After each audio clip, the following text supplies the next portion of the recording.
How do you see the ongoing tension between Pakistan and India? How do you see that, sir? Well, the tension is not new, Archana. If you look back at the developments of the last decade, I think the last straw was the Pathankot attack, which is now going back to January of 2016, 9 years ago, when the Prime Minister very graciously invited the Pakistanis to participate into the investigation into the attack. And they sent their intelligence people to an Indian airbase, which had never happened before, and they went back and said, oh, the Indians did it to themselves. That, I think, was the last straw. That's when the Prime Minister felt and the government of India concluded that you could never really trust the Pakistani military establishment and that entire apparatus there. Ever since then, things have been very tense. We've had no real normal relationship. There have been severe restrictions on all levels of contact, from trade to visas to other kinds of engagement. And then following recent developments, that is the Pulwama Balakot episode, and then, as you know, the integration of Jammu and Kashmir with the removal of Article 370, when the Pakistanis pulled out the High Commissioner and we pulled ours out as well, there haven't even been normal diplomatic relations either. So if you look back at where things stood even before Pahalgam, it was not a very warm relationship. After Pahalgam, it's taken a further dive because, as you know, we've suspended the Indus Waters Treaty. We have reduced the number of personnel in the embassy here, in the High Commission. We have removed the air attaché, the defense attaché, and so on, and told them to leave. We've done the same, pulled out our people from Islamabad. So it is now a very, very tense relationship, even without a shooting war going on. Now, for 3-4 days, we were actually shooting at each other. It was a very serious matter. That seems to have been brought to a halt right now, and I hope it stays that way. But even then, peace in this case is just the absence of war. It is not peace in the sense of anything like warm or normal relations. The relations remain very tense. Shashi sir, if we talk about how the way ceasefire was announced, and it was announced by the third party, Washington DC. So how do you see, US, announcing it was between India and Pakistan, the tension was going between the two countries, then US comes up and announced the ceasefire. How do you see that? I see it as a particular politician wanting to take credit for something. And I can see that the government of India probably said, let them take the credit if they want to. But from our point of view, we have made it clear that the peace followed a request from the Director General of Military Operations of Pakistan, who called his Indian counterpart at 3:35 p.m. in the afternoon. And we didn't take very long to say yes, because we had never wanted a long war.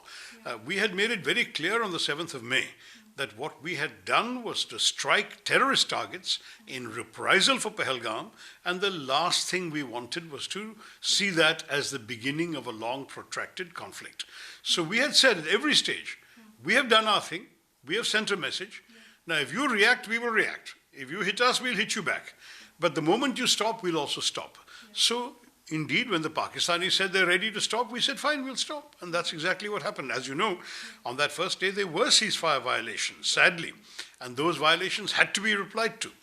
But it seems that since then, for about 24 hours now, there have been no violations. And if that is correct, and my information is that things are relatively peaceful and calm, then maybe we will continue in that direction and return to a no war, no peace, but no fighting, no shooting, no firing situation. And that's the best we can hope for in the short term. Sir, as we are discussing about the announcement of ceasefire, opposition also raising how it is possible that US president can, announce such important information. Also, if we talk about how do you see this coming, and also the kind of word which was used by the US president for India, and, comparing India with Pakistan, and also after that ceasefire tweet, he also tweeted again about the trade with both the countries. Look, frankly, I don't like any of it, and my view is that of an individual MP. I'm not a member of the government, so let me speak very frankly and freely. I think there were 4 problems with Mr. Trump's message, and particularly that second tweet. Number one, the false equivalence between India and Pakistan. You're making equivalent the victim and the perpetrator. which is really shocking. Second, it is completely wrong to imply that as a result of this, India is going to give some sort of negotiation to Pakistan. We will never negotiate at the point of a gun. And we are not going to give Pakistan the satisfaction of feeling that by unleashing a terrorist attack in Pahalgam, that they have somehow earned the right to negotiate with India. Not happening. I'm 100% convinced that if I know anything about Indian foreign policy, that will not happen. Number three, I don't think that Mr. Trump should in any way, shape or form have implied that the Kashmiri dispute has been internationalized by the American involvement. Number one, we don't even accept the fact anymore that there is a dispute of that nature. We say that Kashmir is an integral part of India. The only issues are within our country about how to integrate Kashmir fully and more effectively, and we're not interested at all in internationalizing the dispute. So the implication that the international community has a role to play in resolving this dispute flies in the face of the basic assumptions of Indian foreign policy, and I do not believe that we will do that. And finally, the fourth thing I didn't like about Mr. Trump's tweet is that it re-hyphenated India and Pakistan. For about 30 years now, we have successfully persuaded the world and persuaded every American president since Clinton not to club the two of us together. You want to visit India? Visit India. You want to visit Pakistan? Visit Pakistan. But don't come to India and go to Pakistan. Don't come to Pakistan, come to India. We don't want to see you. That kind of message has been widely understood. Even very recently, this January during Republic Day when the Indonesian president came, we gave the same message. He had planned to carry on from India to Pakistan. We said, please don't do that. You can go and make another visit at some other time. So he went from our country to Malaysia instead. And he went to Pakistan some other time later. That's the message. We don't want to be hyphenated with Pakistan. We are not Pakistan. We are not in any way, shape or form to be clubbed with Pakistan in anyone's imagination. So these four failures of President Trump's messaging suggest to me that he was not properly briefed. Yeah. Also we talk about China deepening military tie with Pakistan. Do you think so? How does this alliance affect the security calculus for India, sir? You see, China has been a strong supporter. They call themselves an all-weather friend of Pakistan for quite some time now. The single largest project in the Belt and Road Initiative of China is the China-Pakistan Economic Corridor, which goes really from Western China all the way through POK and through Pakistani territory down to the port of Gwadar in Balochistan. So from the Chinese point of view, this is extremely important. Why? Because it means that goods coming from West Asia, from the Gulf countries, from the Suez Canal, can be offloaded in Gwadar and go by road up the highway straight into Western China, saving them a fortune. Currently, those same goods have to go all the way around India, go through the Straits of Malacca, go into the South China Sea, get offloaded in a port like Guangzhou in Southeast China, then go by road, overland all the way to Western China. That's a huge expense. They're saving 90% of the costs and possibly 95% of the time in doing it this way. So for them, this is very important, and Pakistan is very important for them. So they will undoubtedly do everything they can to protect Pakistan. Plus, it's also true that they have an adversarial relationship with us on our disputed border, and using Pakistan to keep us off balance, to needle us from time to time, to fight us from time to time, can be very useful to the Chinese. They have given Pakistan some of their most sophisticated fighter jets. There is the so-called J-10, which is a 4.5 generation aircraft, just like the Rafale is our 4.5 generation aircraft. They've given them some very sophisticated missiles called the PL-15. There is a lot of talk about all this. I'm not an expert on arms and munitions. All I can tell you is China is supplying Pakistan with equipment that will enable Pakistan to hold its own in a conflict with India. And we are familiar with this, and we have to be very conscious of how all these things work in operational terms in the event of a war. Sir, it was in this tense situation, if we talk about the neighbors, the friendship with the neighbors, according to you, like which country was completely openly supporting India? Amongst our neighbors, none openly supported India because our neighbors are also neighbors of Pakistan. I would say that there was some public sympathy for us in places like Sri Lanka and Nepal, but there was no governmental statement expressing sympathy. There was condemnation of the terrorist attack, yes, but in the conflict, I don't think I saw anything coming out of those countries officially.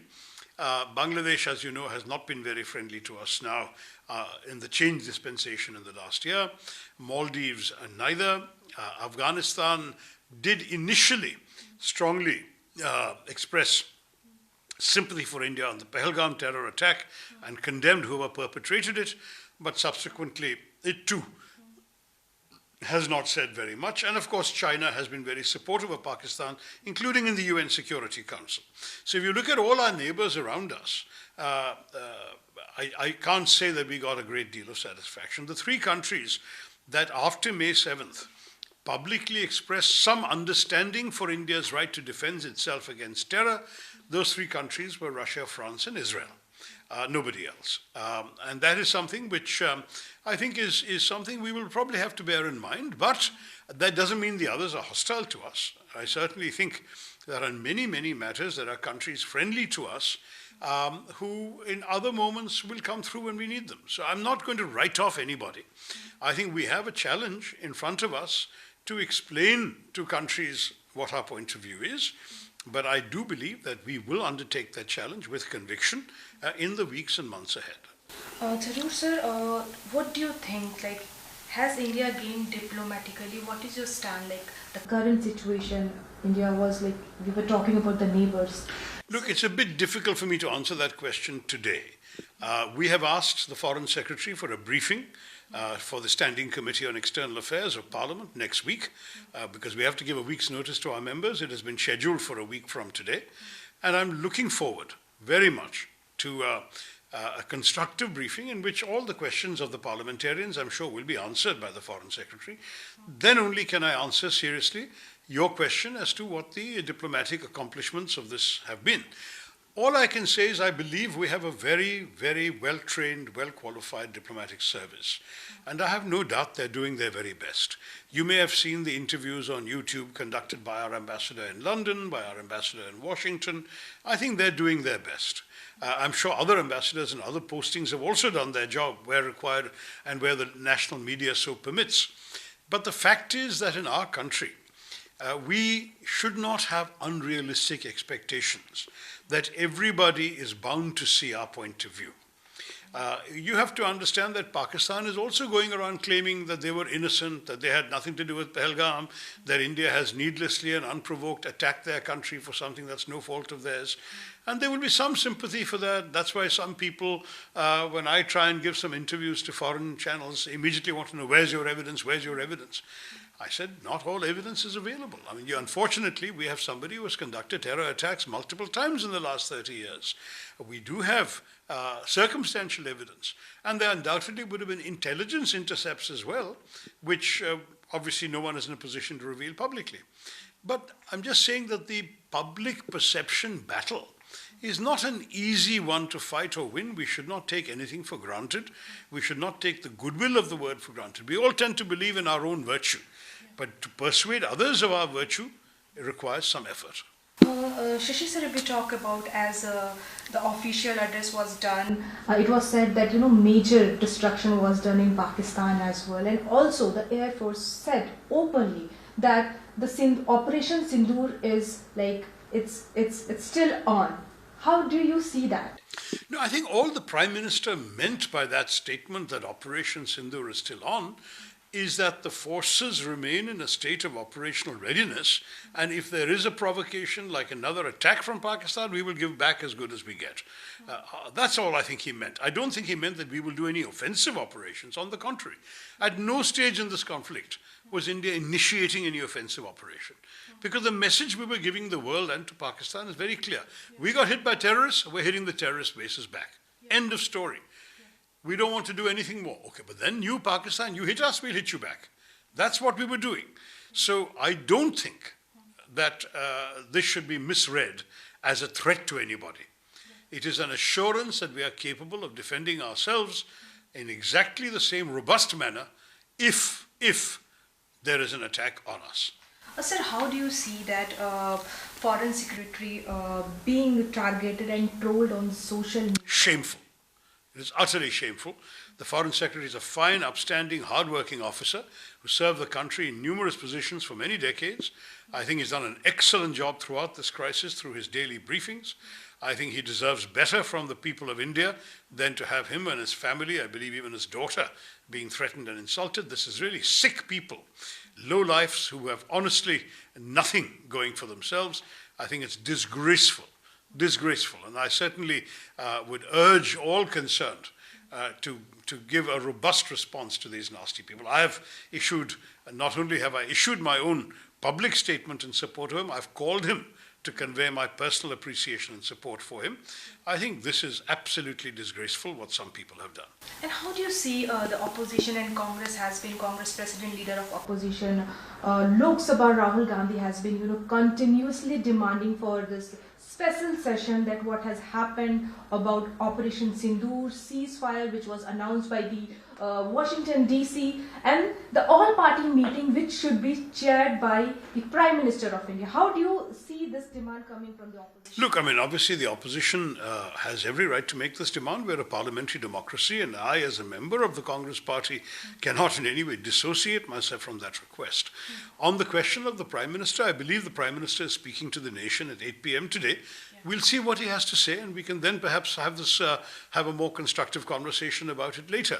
To my mind, the Prime Minister is the leader of the government, and he will want to speak to the nation and take it into confidence on what his thinking is, what has happened so far, and what may lie ahead. So we must wait to see what the Prime Minister has to say, and I certainly will be watching at 8 o'clock, whatever else might be on the anvil.